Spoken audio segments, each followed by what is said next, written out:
Good morning, everybody. The Simple Handicap for Tuesday, November 19th. Thank you for making me a part of your morning. Hopefully, your Tuesday is off to a fantastic start as we get to the first market rundown of NFL week number 12. Just past the 60% complete mark of the NFL season. Games are running out, still a long way to go. Looking forward to a very busy upcoming 9 days of NFL betting with Thanksgiving week just around the corner. Week 12 kicks off in Cleveland on Thursday Night Football with the Steelers traveling to take on the Browns. Steelers still, for the most part, a 3.5-point favorite across the board. One exception this morning would be DraftKings 4 minus 105.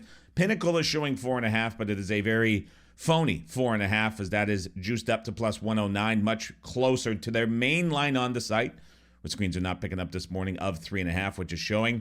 We're seeing the total, though, the main focus of betting action so far, down to 35.5 as the low point this morning at FanDuel. We're seeing that number at ESPN Bet as well, a few other regulated apps. Otherwise, it's 36 across the screen at other sportsbooks.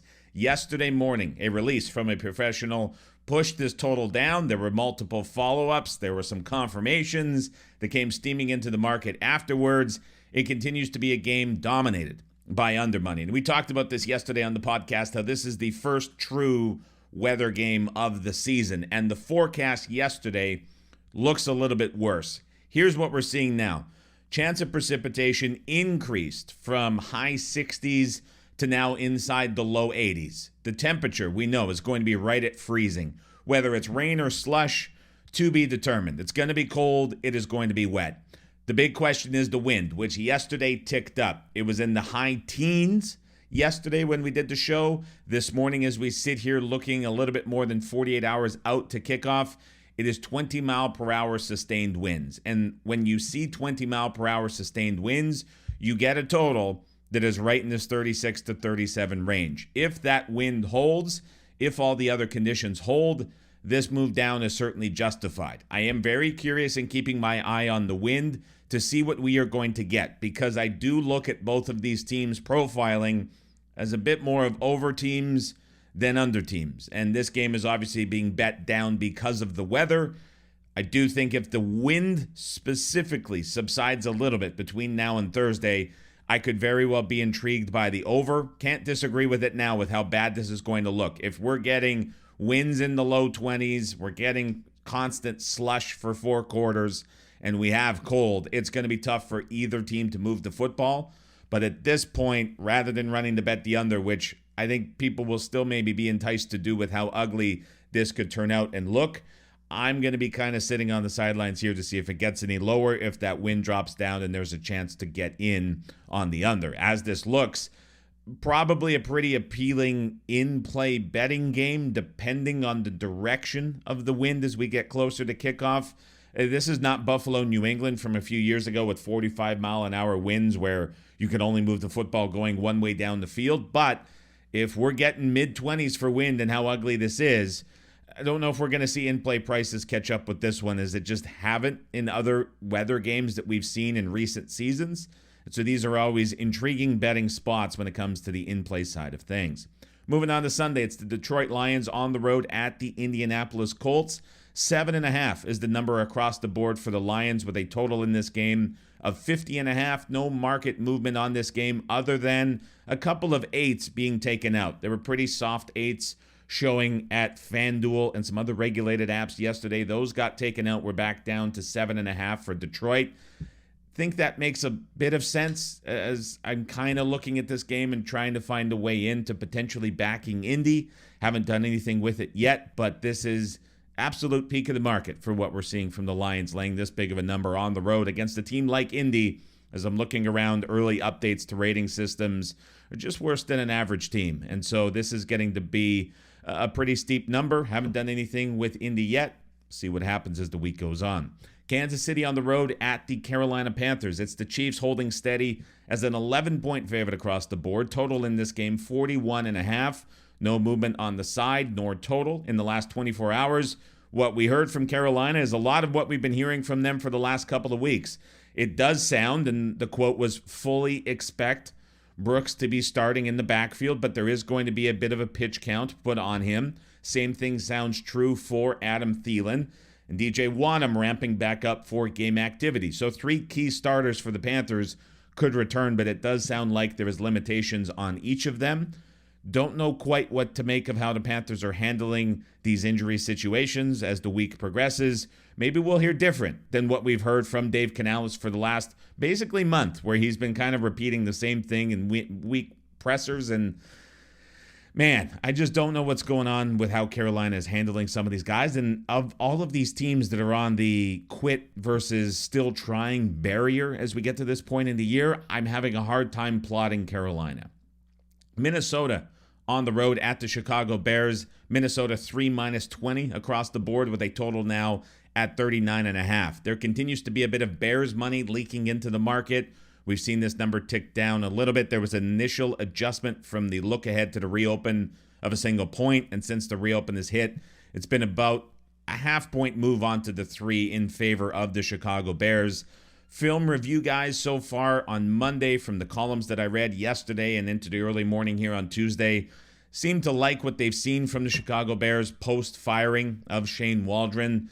Looking back at some clips from the game and diving in, I would tend to agree with things opening up a little bit. Ground game meshing with the pass game looked a little bit better. We saw Williams not trying to be as much of a hero in the pocket with some real options in the pass game and plays that were designed to suit him better than what I was seeing with the Bears operating under Shane Waldron. So some positives for the Bears. I do start to question, though, just how much life is left in this team after yet another loss at the final whistle with the kick blocked against the Green Bay Packers. For the Vikings, it's certainly a step up in competition from who they have faced in the last 2 weeks in the Titans and the Jags, and that's saying something considering the state of what the Chicago Bears are. Dallas on the road at the Washington Commanders. Not a full market on this game just yet. Tampa Bay on the road at the New York Giants. And here's the surprise of the day so far and the surprise of the week. The Giants are going to be starting Tommy DeVito at quarterback, not Drew Lock, as initially was implied pre-bye. There was some speculation from some of the Sport Track guys that was contract related. It wasn't significant money for Drew Lock if he was to hit some incentives. I don't know what to make of the switch to this. Jones is now quarterback 3, so Locke will remain the backup. The switch to DeVito perhaps is an indication that Brian Daboll is going to a guy he trusts a little bit more, as commentary coming out from the Giants team yesterday hints that these final games down the stretch are going to determine if he is able to keep his job. And so perhaps he's to the point where he doesn't trust Daniel Jones. I mean, that's been a rocky relationship all season long. And he's looking at Drew Lock and DeVito, and he tends to trust DeVito a little bit more. That, to me, seems like a bit of a stretch after what we saw from DeVito last season. But as I'm looking at this game specifically, and I think about Tampa Bay, and I think about Todd Bowles and how he loves to try to generate pressure, and he loves to try to generate a blitz and bring extra guys, between DeVito and Locke, we kind of prefer the more mobile quarterback in DeVito starting under center. So perhaps from that perspective, it makes a little bit of sense behind this Giants offensive line. Now, this was 3.5 before the DeVito news. This is now up to 5.5. At 5.5, I have a hard time not looking towards the Giants in this matchup. I think back to a season ago when DeVito was starting for the Giants in a much worse team overall, and he was getting 6.5 at home against Jordan Love and the Packers, who were cruising at the time. And I get that Tampa Bay is coming in off of the bye, but this is still Baker Mayfield, who is very sensitive to pressure, playing behind an offensive line that is now without Tristan Wirfs, their best offensive lineman, against a Giants team whose only strength is on the defensive line and causing havoc in the backfield as well as posting up against the run, which certainly negates in a way what the Buccaneers have very much been trying to do. They're likely to get Mike Evans back, who allegedly was close to returning pre-bye. So you get a key receiver back, which is a big deal. What does that do to the personnel groupings that the Buccaneers have been successful with the last couple of weeks? It seems like a bit of a discount that you're getting with a backup quarterback that, quite frankly, cannot be a whole lot worse than what we were seeing from the Giants with Daniel Jones. And this is the first real time all season that there's been one of these spots where it is a bit of the backup QB discount, which we did so well with a season ago. I feel that way about this game for the Giants in this spot. So if they had anything sorted out during the bye, perhaps this is becoming a number that's too big for the Buccaneers to be laying. So the Giants at 5.5 certainly appealing to me at this point in the week. New England on the road at the Miami Dolphins. 7 is the number left to right across the screen for Miami, as there's a bit of New England money coming into the market. 46 now the settled total across the board. It's been dog money. It's been over money. It's been a lot of praise for Drake May coming out of the game. Lots of positivity around the direction that the offense is taking and his play. Threw it 40 times last week against the LA Rams. Gets an easier defensive matchup here against the Dolphins. And some more intriguing info that's coming around is the injury to Tyreek Hill and how it's continuing to worsen week by week.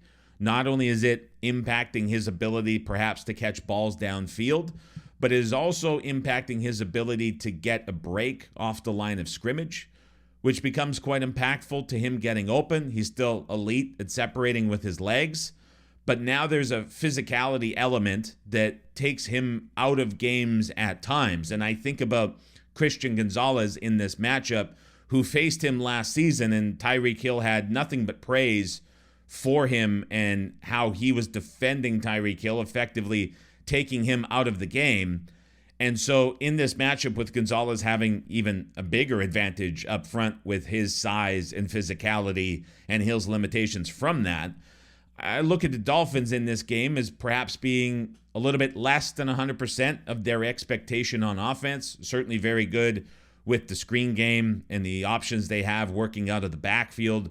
But the New England Patriots in this matchup, relative to the first time these two teams met, definitely have some guys back on the defensive line. You're going to get Barmore back healthy, as he's made his debut last season, now has the full week of practice rather than returning late in the week at practice. So you have a defensive line finally getting a key contributor back.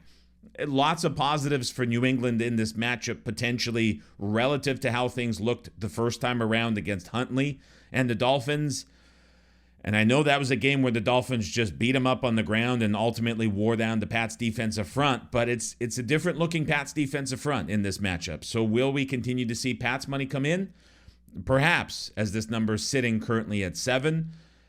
It kind of lean towards the Patriots in this one as the week is going on.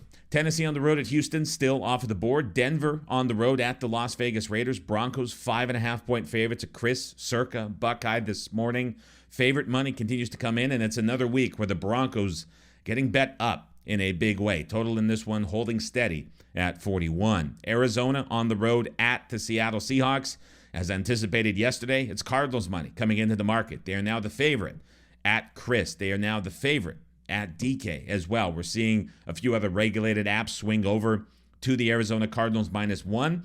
Looking at updated ratings from the DVOA side, from the FPI side, and I'm seeing the Cardinals in this game justifying not only being the favorite here at -1, but perhaps a little bit bigger than that as well. So is there going to be continued Cardinals money coming into this market, switching all the pick'ems that still exist on the board to the Cardinals being a short favorite? San Francisco on the road at the Green Bay Packers. The Packers were around a 1 or 1.5-point favorite yesterday. It was around late afternoon that we saw the movement come in. There was a buy on the Green Bay Packers, pushing this out to Green Bay -2.5, the total from 48 down to 47.5. When I look at this one and start to think about what was coming in from a rationale perspective, it's the 49ers team. It's in a bit of a tough spot at the moment with all the injuries. A lot of guys far from 100%. A lot of guys banged up. And it's just been not only injuries, but some personal stuff going on the defensive side with Ward, their top corner, while Kittle should be back, just a little bit less than 100%. There's also a lot of criticism being thrown at Deebo Samuel. It's an odd kind of spot and vibe around the 49ers at the moment that's a big departure from what they were just 2 or 3 weeks ago. Green Bay squeaks out a win against Chicago. I think in general, the outlook from the market on them is a little bit more negative coming into the week, and so it was a bit of a surprise to see them take money in this spot as well so early. Lots of moving pieces in this game. I don't have a strong opinion or a take on what we're getting the rest of the week from this matchup. Philadelphia on the road at the Los Angeles Rams. Eagles a 3-point favorite across the board, and there was over money coming into this market yesterday. We released over 48, got as high as 50.5, and then there was a reversal in the market as Chris is now back down to 50.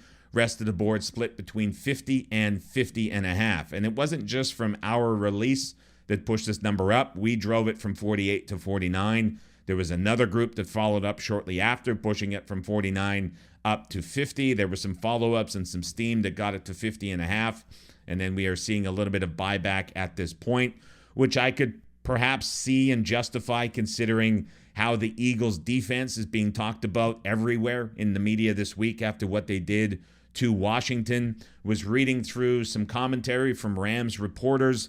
Chance to get back offensive linemen in this spot, which could slow down a bit of what the Eagles are doing up front. But this is still certainly, in my opinion, a spot where the Eagles defense, as good as it has looked the last couple of weeks, they were getting just a lot of breaks in their schedule the last 3 or 4 weeks that, to me, make them look a little bit better than they potentially are. And this is a Rams defense as well that I think fits that criteria too. And so with both of these offenses in this matchup, in a situation where I think we see both sides pushed, have to like the over here in this game. And then Monday Night Football wraps up with Harbaugh versus Harbaugh. We're seeing the Ravens up to a 3-point favorite after hitting 2.5 following the Chargers' win on Sunday Night Football. Total from 48, similar to Sunday Night Football. Bet up all the way to 50.5. Not much resistance on this one yet. And I think when you consider how great that Chargers offense looks when it's pushed a little bit, the Ravens defense taking a step back, and the Ravens offense contributing in a big way, unless they're playing the Pittsburgh Steelers in terms of doing their share of making up the total.